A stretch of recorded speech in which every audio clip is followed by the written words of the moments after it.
ভারতের কাছে টেস্ট সিরিজে হোয়াইট ওয়াশ হবার পর আগামীকাল থেকে শুরু হতে চলা টি-20 সিরিজে বাংলাদেশও তো তাদের ক্যাম্পেইনটা স্টার্ট করতে চলেছে।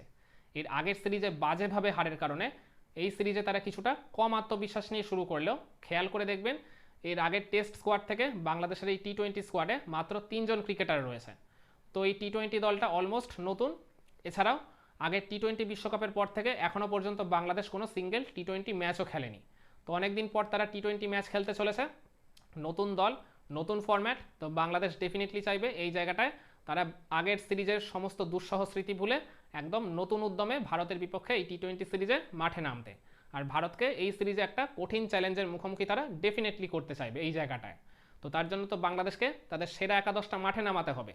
তো আগামীকাল ভারতের বিপক্ষে কেমন একাদশ বাংলাদেশের খেলানো উচিত, চলুন সেটা নিয়ে আজকের এই ভিডিওতে আলোচনা করা যাক। আমার একাদশে বাংলাদেশের হয়ে ওপেন করবেন উইকেট কিপার লিটন কুমার দাস আর তানজিদ হাসান তামিম। হ্যাঁ, লিটনের এই দলে জায়গা নিয়ে কোনো প্রশ্ন তোলার অবকাশ নেই, কারণ তিনি এই টিমের ফার্স্ট চয়েস উইকেট কিপার আর এই টিমের one of the most experienced campaigner. তো তিনি তো দলে থাকবেনই। আর তানজিদ হাসান তামিম, তার ওই টি-20 বিশ্বকাপটা খুব একটা ভালো কাটেনি, 7 ম্যাচে মাত্র 76 করেছিলেন তিনি।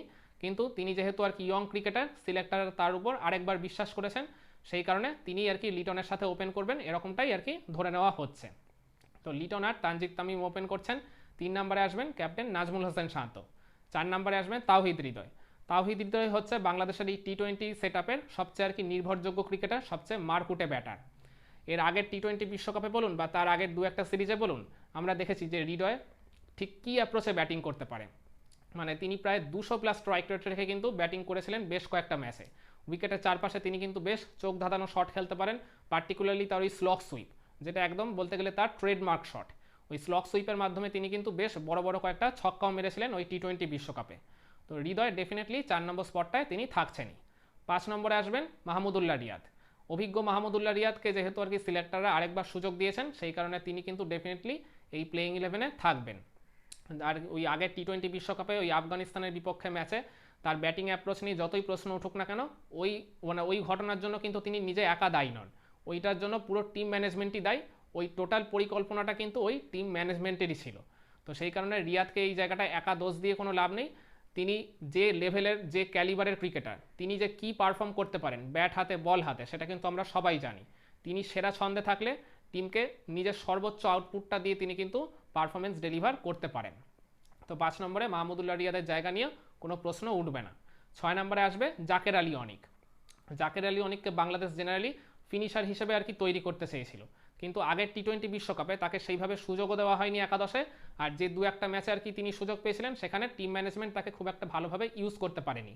সেই কারণেই তিনি ওই মানে দু একটা ম্যাচে যে আর কি সুযোগ পেয়েছিলেন সেখানে ফেল করেছিলেন। তো সেই কারণে এই স্কোয়াডে তার জায়গা নিয়ে আর কি অনেকে প্রশ্ন তুলেছিল, কিন্তু আমি মনে করি যেহেতু আর কি মানে এই জাকির ওই বিপিএলে বলুন বা তার পরে আর কি বাংলাদেশের যে কটা আর কি দু একটা যে হোম সিরিজ তারা খেলেছিল, সেখানেও তো বেশ ভালোই তিনি পারফর্ম করেছিলেন। তো সেই কারণে জাকিরকে আমি মনে করি আরেকবার এখানে ডেফিনেটলি সুযোগ দেওয়া উচিত যখন তাকে স্কোয়াডে রাখা হয়েছে। তো 6 নম্বরে জাকিরকেই আর কি খেলানো হবে বলে আমি মনে করি। 7 নম্বরে আসবে মেহেদি হাসান মিরাজ। হ্যাঁ, সাকিব আল হাসান যেহেতু রিটায়ার করে গেছে, তো তার পারফেক্ট রিপ্লেসমেন্ট হতে পারে এই মিরাজ। তার আর সাকিবের রোলটা যেহেতু সেম, ওই বোলিং অলরাউন্ডার, তো ডেফিনেটলি মিরাজ এই 7 নম্বর স্পটে তিনি থাকছেন। আর 8 নম্বরে আসবেন রিশাদ হোসেন।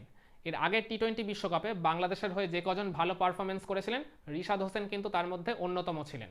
বাংলাদেশ যে আর কি দীর্ঘদিন ধরে লেগ স্পিনারের সংকটে ভুগছিলেন, সেই সংকট থেকেও কিন্তু রিশাদ যেমন মুক্তি দিয়েছেন, তেমনি আমরা দেখেছিলাম টি-20 বিশ্বকাপে রিশাদ কিন্তু বল হাতে তার ক্যারিশমা দেখিয়েছিলেন। মানে ব্যাটারদের তিনি কিন্তু বিভ্রান্ত করে ছেড়েছিলেন, ভাইটাল কিছু ব্রেক থ্রু দিয়েছিলেন, সাথে কিন্তু নিজেরও আর কি ঝুলিতে বেশ কিছু উইকেটও তিনি তুলে নিয়েছিলেন। আর ডাউন দ্য অর্ডারে এসে তিনি কিন্তু মারকুটে ব্যাটিংও করতে পারেন।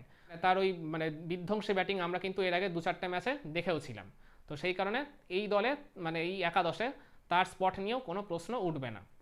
9 নম্বরে আসবে তাসকিন আহমেদ। বাংলাদেশের এই মুহূর্তে আর কি যে পেস অ্যাটাক রয়েছে, সেখানে আর কি লিড করেন কিন্তু এই তাসকিনই। লাস্ট কয়েক বছর ধরে তাসকিন যেরকম আর কি ধারাবাহিকভাবে পারফর্ম করে আসছেন, তাতে করে তাসকিনেরও এই একাদশের জায়গা পাওয়া নিয়ে কোনো প্রশ্নই উঠবে না। এরপরে আসবেন মুস্তাফিজুর রহমান। তো ডেফিনেটলি তিনি একসময় কিন্তু এই বাংলাদেশের এই টি-20 সেট আপের নাম্বার 1 বোলার ছিলেন। ডেফিনেটলি এখন নাম্বার 1 না থাকলেও তিনি কিন্তু এখনও যথেষ্ট বেশ কার্যকরী। তো এই দলে তিনি থাকছেন। আর এর লাস্ট স্পটটায় আসবেন তানজিম হাসান সাকিব। তানজিম হাসান সাকিব কিন্তু এই বাংলাদেশের টি-20 আর কি 11-এ তিনি ওই গত টি-20 বিশ্বকাপের আগে পর্যন্ত কিন্তু নিশ্চিত ছিলেন না। ওই শরীফুল ওই মানে গত টি-20 বিশ্বকাপের একটা প্র্যাকটিস ম্যাচে, সেটাও আবার ইন্ডিয়ার এগেনস্টেই, একটা হাতে চোট পেয়েছিলেন। তো তার ফলে আর কি রিপ্লেসমেন্ট হিসেবে তানজিম হাসান সাকিবকে 11-এ আনা হয়েছিল। তো 11-এ এসেই তিনি এমন পারফরমেন্স করেছেন, বল হাতে আর কি এমন নিজের ক্যারিশমা দেখিয়েছেন, তারপরে শরীফুল ফিট হয়ে যাওয়াতেও তাকে আর প্লেইং 11-এ ফেরানো যায়নি এই তানজিম হাসান সাকিবের জায়গায়। তো ডেফিনেটলি এই তানজিম সাকিবকেই টিম ম্যানেজমেন্ট চাইবে আরও একটা সুযোগ দিতে, যেহেতু আর কি তিনি ওই আগের টি-20 বিশ্বকাপে চমৎকার পারফরমেন্স করেছিলেন। তো তাহলে আমি আরেকবার রিপিট করে দিচ্ছি বাংলাদেশের প্লেইং 11টা কীরকম হচ্ছে। ওপেন করবেন লিটন দাস, তানজিদ হাসান তামিম, 3 নম্বরে ক্যাপ্টেন নাজমুল হোসেন শান্ত, 4 নম্বরে তাওহিদ হৃদয়, 5 নম্বরে মাহমুদুল্লাহ রিয়াদ, 6 নম্বরে জাকির আলী অনিক, 7 নম্বরে মেহেদি হাসান মিরাজ, 8 নম্বরে রিশাদ হোসেন, 9 নম্বরে তাসকিন আহমেদ, 10 নম্বরে মুস্তাফিজুর রহমান, 11 নম্বরে তানজিম হাসান সাকিব। তো আপনারাও কি মনে করেন যে এটাই বাংলাদেশের আর কি সেরা একাদশ হতে পারে আগামীকাল ভারতের বিপক্ষে ম্যাচে, নাকি এই জায়গাটায় শরীফুলকে তারা ইনক্লুড করতে পারে ওই তাসকিন কিংবা ছোট সাকিবের জায়গায়? কি মনে করেন আপনারা? কমেন্ট করে আপনাদের মতামতটা জানাবেন নাকি।